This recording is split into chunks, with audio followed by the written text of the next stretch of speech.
Teman-teman, semua kita membutuhkan dukungan dalam hidup biar semuanya bisa berjalan dengan mudah dan lancar. Ini adalah sunatullah, bahwa kita itu sangat membutuhkan dukungan untuk segala macam bentuk kemudahan. Tapi tahukah kita bahwa ternyata dukungan yang ada di sekitar kita, dari orang yang kita sayangi, keluarga kita, sahabat kita, teman-teman kita, itu semuanya bersifat relatif. Arti relatif, kadang dia bisa mendukung kita, kadang enggak. Kadang dia bisa memudahkan kita, kadang justru jadi beban.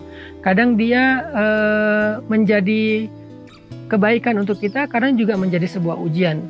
Karena enggak ada satupun di dunia ini kecuali relatif. Kullu man 'alaiha fan. Ada suami yang kadang-kadang memudahkan istrinya, tetapi kadang-kadang juga suami yang sama menyusahkan istrinya. Anak juga demikian, pasangan juga demikian, sahabat juga demikian, semuanya relatif. Walaupun kita membutuhkan mereka untuk mendukung kita dalam hidup. Ada satu dukungan yang luar biasa, yang sifatnya bukan relatif tetapi sifatnya absolut. Tahu nggak dukungan dari siapa? Itulah dukungan dari Allah Subhanahu wa Ta'ala. Kita membutuhkan dukungan Allah lebih daripada dukungan siapapun, karena sifatnya dukungan Allah itu absolut, pasti. Absolut artinya tidak ada penghalang. Absolut artinya abadi. Absolut artinya tanpa pengecualian. Absolut artinya utuh. Itulah dukungan dari Allah Subhanahu wa Ta'ala.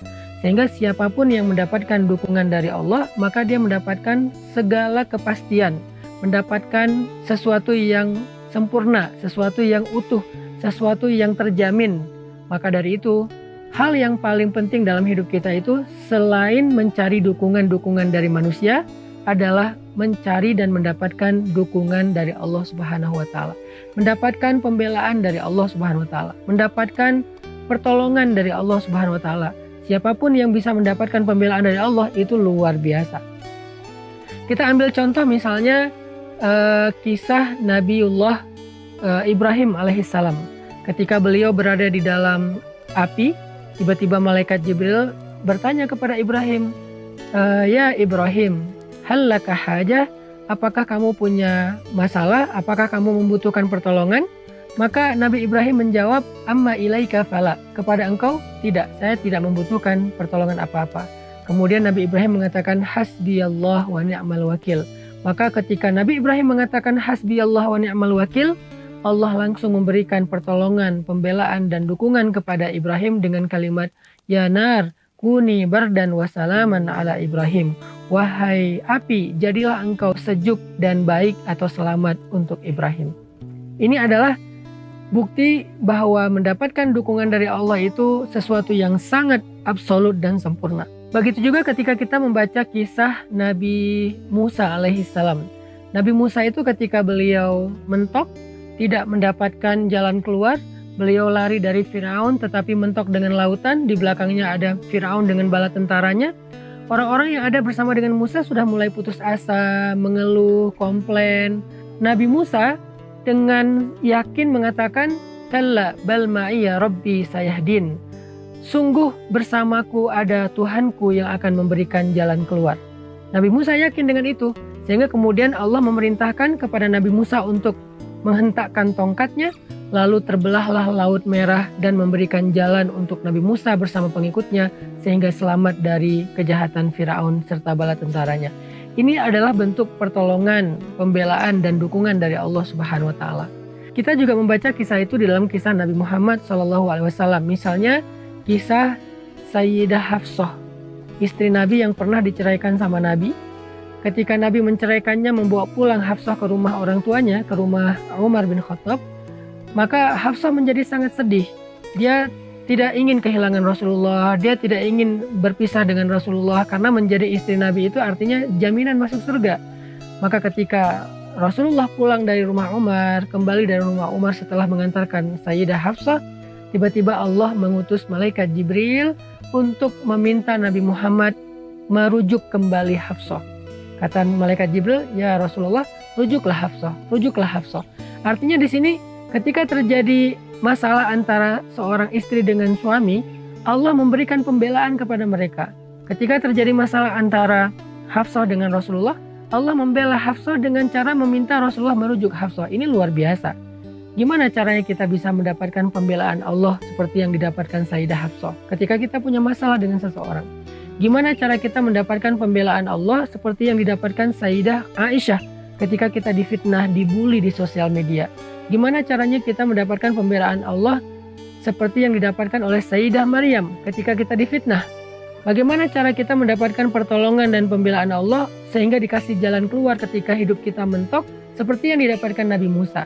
Bagaimana cara kita mendapatkan pertolongan dan pembelaan Allah ketika kita dalam sebuah ancaman yang luar biasa seperti yang didapatkan Nabiullah Ibrahim alaihissalam? Semua ini adalah hal yang mutlak kita butuhkan dalam kehidupan kita, teman-teman. Nah, untuk itu saya pengen ngajak teman-teman belajar gimana cara dapetin dukungan Allah. Gimana cara dapetin pembelaan Allah? Gimana cara dapetin pertolongan dari Allah dalam setiap kebutuhan hidup kita? Mulai dari masalah yang paling kecil sampai masalah yang paling besar. Tahu nggak gimana cara dapetin pembelaan, dukungan, dan pertolongan Allah? Caranya sederhana, libatin Allah dalam segala urusan kita. Libatin Allah dalam masalah keluarga kita. Libatin Allah dalam masalah pekerjaan kita. Libatin Allah dalam masalah karir kita. Libatin Allah ketika kita sedang membuat sebuah proyek. Libatin Allah ketika kita sedang menghadapi satu ujian. Libatin Allah ketika kita sedang berobat, terapi. Libatin Allah ketika kita sedang presentasi. Libatin Allah ketika kita sedang membuat sebuah tulisan atau membuat sebuah skripsi.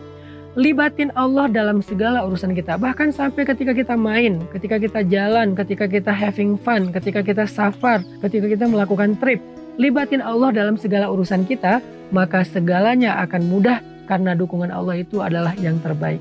Allah menceritakan kisah dakwah Nabi yang sangat banyak ujiannya, diperangi, dimusuhi, dihalang-halangi, disakiti, difitnah, dan berbagai macam musibah dan ujian lainnya, sehingga Nabi sangat membutuhkan dukungan dari orang-orang yang ada di sekitar beliau, dari circle terdekat beliau. Butuh dukungan dari keluarga, butuh dukungan dari sahabat, sehingga Nabi meminta para sahabat untuk membela beliau, mendukung beliau, membantu beliau dalam dakwah, karena dakwah ini harus dikerjakan bersama-sama. Nah, ketika ada orang-orang Quraisy yang tidak mau mendukung Nabi, tidak mau menolong Nabi, Allah Subhanahu wa taala menyindir mereka dengan kalimat illa tansuruh faqad nasarahullah. Kalau kalian tidak mau menolong dia, Allah pasti menolong dia. Sebagaimana idz akhrajahu alladzina kafaru tsaniyasnain idz huma fil ghar idz yaqulu li sahibihi la tahzan innallaha ma'ana. Ketika orang-orang kafir mengusir mereka dari kampung halamannya, lalu mereka bersembunyi di dalam gua, maka dia berkata kepada sahabatnya yaitu Abu Bakar, la tahzan, jangan khawatir Abu Bakar, innallaha ma'ana, Allah bersama dengan kita. Ini adalah sebuah contoh adegan bagaimana Rasulullah SAW melibatkan Allah dalam perjalanan hijrahnya, melibatkan Allah dalam urusan dakwahnya, sehingga ketika manusia tidak mampu mendukung beliau, Allah pasti mendukung beliau. Illa tansuruh faqad nasarahullah. Kalau kalian gak menolong dia, maka Allah pasti menolongnya. Bisa gak kita dapetin ayat ini dalam hidup kita? Illa tansuruh, kalau kalian gak tolong saya, kalau kamu gak dukung aku, kalau kamu gak belain aku, Allah pasti membela aku. Dengan cara apa kita mendapatkan pembelaan Allah? Caranya libatin Allah dalam segala urusan kita. Maka ke depan, apapun yang kita bahas dalam program Libatin Allah itu, saya pengen ngajak teman-teman belajar bagaimana melibatkan Allah dalam kasus-kasus yang kita hadapi dalam hidup. Misalnya kita kayak lagi patah hati. Bagaimana cara kita libatin Allah dalam keadaan kita sedang patah hati? Misalnya kita lagi pesimis, lagi kayak putus asa, mulai agak-agak apatis misalnya. Gimana cara kita libatin Allah supaya mental kita kuat lagi? Ketika kita dalam pekerjaan, gimana kita libatin Allah supaya pekerjaan kita itu selalu disupport, didukung sama Allah dari awal sampai akhir. Nah, kita akan bahas itu dalam program Libatin Allah. Dalam setiap episodenya saya akan angkat satu kasus, lalu kasus itu kita coba bedah dari angle gimana cara agar kita bisa sukses menghadapi kasus itu, agar kita bisa sukses menjalani satu adegan dalam hidup kita dengan life hacks libatin Allah.